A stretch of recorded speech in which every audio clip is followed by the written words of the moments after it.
Well guys, following on from yesterday's video about care home staff being sacked at the same time the government's putting out adverts to hire more, the NHS mandate was mentioned, though it's not going to be put in place straight away. This is likely because doing it during winter would create a situation that Boris Johnson couldn't avoid being blamed for. Not even the complicit media could avoid talking about the disaster losing 120,000 staff would be during the winter. In fact, they would probably have to talk about it even during the summer, given their love for the NHS and saving it, but more so now. As I said yesterday, 60,000 care home staff being sacked is obviously a disaster and looks bad on old Doris, but sacking these NHS heroes he loved so much last year would be something he couldn't recover from. As you know, Labour would be all over it like a rash and Doris would be left there looking like a complete prat. Even his most diehard supporters would notice that lunacy and question the idiot even more than many already do. At this point though, I would say the Conservatives are already too far gone for many people, so this is just going to help cement that even more. The contradictory stupidity of it all should be obvious to anyone now, but I guarantee to you there'll still be some sheep who follow along. But I should say now, for any NHS staff that are worried about this, literally, don't be. Don't quit your job, hold out and let them sack you. Then you can join others throwing cases against them, because given their own data, they're going to struggle to prove the justification for this. The same is obviously true for care home staff, and actually the government waiting until April to mandate this on the NHS makes the care home staff case against it even stronger. It seems like these puppet tyrants are getting rather desperate, and maybe this is actually showing it. Care homes though should be starting cases against it also, because it'll be them who suffers alongside staff and patients. Hopefully that's what they're gonna do. Now though, let's see what the Telegraph actually said about this in the article. Well, some of it anyway. I ain't reading most of it because it's gonna be a load of old bollocks. It says compulsory vaccinations for NHS staff is expected to be announced next week, but the Telegraph understands that under proposals the rules will not be enforced until March 31st. So like I said, leaving it until next year, which once again helps the care home staff and in fact the entire thing if you don't want it.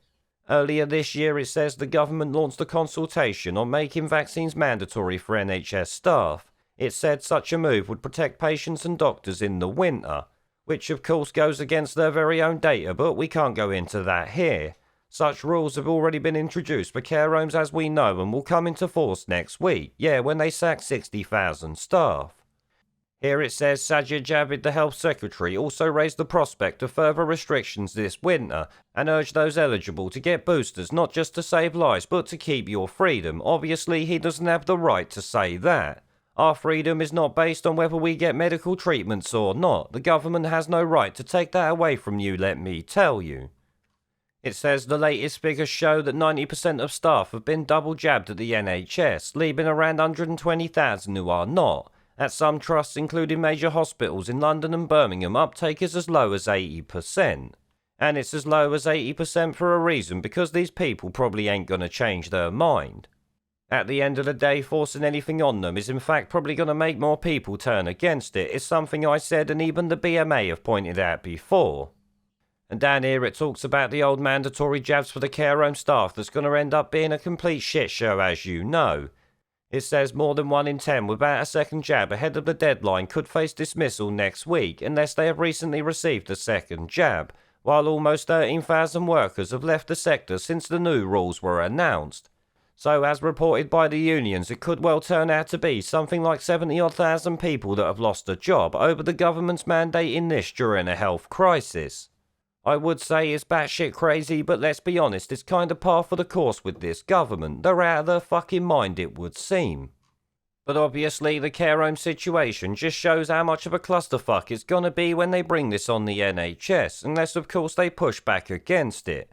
Or failing that, of course, if the actual care homes and care home staff can fight against it in the court, which given all that's gone on it should be easy. Though we do have to remember this is the court system and the government UK we're talking about here. Nothing is guaranteed with these corrupt tosspots, let's be honest. But guys, before I go, I want to thank you all for watching as always, and remember to check out my BitChute, Odyssey and Rumble accounts that are linked down below, alongside my website and everything else. Also, if you could share this video, it would help the channel out a lot as YouTube no longer does that these days.